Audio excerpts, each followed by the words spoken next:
அனைவருக்கும் நன்றி வணக்கங்க. ஒரு முக்கியமான ஒரு வீடியோங்க. இதுக்கு என்ன பனிஷ்மெண்ட் கொடுக்கலாம் அப்படின்னு நீங்களே சொல்லுங்களேன். என்னோட தெய்வீக அழகை பார்த்து, என்னோட நான் போதிக்கிற சத்தியத்தை பார்த்து, அதை பார்த்து பொறாமையோட வெளிப்பாடு தான் இது. வன்மத்தை கற்கிறாங்க. அதனால இவங்களுக்கு எங்களுக்கு பதில் கொடுக்க வேண்டிய அவசியம் இல்லை. இவங்க எப்படின்னா ஒரு தெருவில் போற சொறி நாய்க்கு சமம். இப்ப நம்ம போறோம், சொறி நாய் நம்மளை பார்த்து புதைக்குது, கண்டுக்குவோமா, ஏதாவது பண்ணுவோமா, நம்ம வேலையை பார்த்துட்டு போயிட்டே இருக்கோம்ல, அதே தான் தெருவில் போற சொறி நாய்களுக்கு சமம். அவங்கள பத்தி தான் எங்களுக்கு அவசியமும் இல்லை, அவங்களுக்கு எங்களுக்கு பதில் கொடுக்கணுங்கிற தேவையும் இல்லை. கடந்த காலங்கள்ல நீங்க பேசும்போது சொறி நாய் வந்தது அப்படின்றதெல்லாம் பதிவு. நம்ம சொறி நாய்ங்களாங்க பேசுறவங்க சொறி நாயா.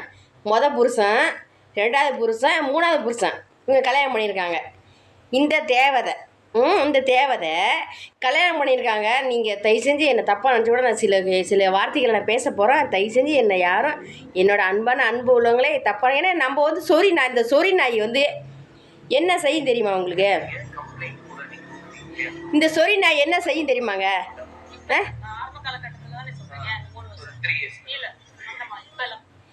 சொறி நாய் இவங்க உடம்புல எங்கெங்கே சதை இருக்குது அங்கே எல்லா சதையும் பிடிச்சி கடித்து கொதறி வச்சிரும். சொறி நாய் அப்படி கடிச்சு வச்சிரும். எந்த மாதிரி பேசுகிறாங்க பாருங்களேன். ஒரு புருஷன், 2 புருஷன், 3வது புருஷன். அப்போ அந்த புருஷனுக்கு இவங்க லஞ்சம் கொடுத்துருப்பாங்களா? லஞ்சம் கொடுத்ததோடு தான் இன்ன வரைக்கும் அவர் ஒரு ஒரு ஒரு கம்ப்ளைண்ட் கொடுக்கல, ஒன்றுமே செய்யலை. அப்போ நான் எலும்பு துண்டு தூக்கி போகிற மாரி ஒரு 10 லட்சமா ஒரு 5 லட்சமா புருஷனுக்கு தூக்கி போட்டிருக்காங்க. ஆமாவாங்க, தூக்கி போடுறதோட தான் புருஷனே ஒன்றுமே கண்டுக்கலை.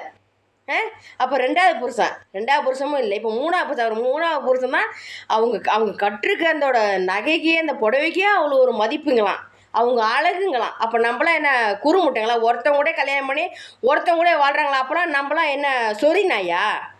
நீங்கள் சொல்லுங்கள், அன்பு உள்ளவங்களே. அப்போ நம்ம சொறி நாய்ங்களா?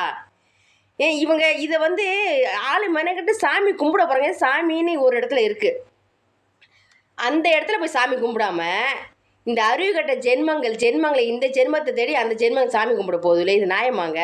அப்போ அதுவெல்லாம் என்னத்தங்க சொல்கிறது? எவ்வளோ மனசுக்கு ஒரு வேதனை இருக்குது. அப்போ நம்மளாம் சொறி நாய். நம்ம இப்போ நான் பேசுகிறது சொறி நாய்.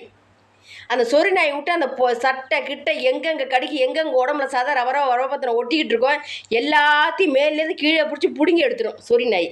ரைட்டுங்களா? நான் சொல்கிறது தப்புங்களா? ரைட்டு தானுங்க. இந்த பேச்சு நம்ம சொறி நாய்.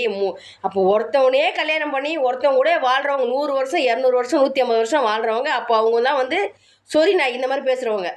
சரிங்களா? 3 புருஷனை எடுத்து நீ இப்போ வாழ்ந்துக்கிட்டு இருக்க. அப்போ நீங்கள் ரொம்ப உத்தமி பத்தமி.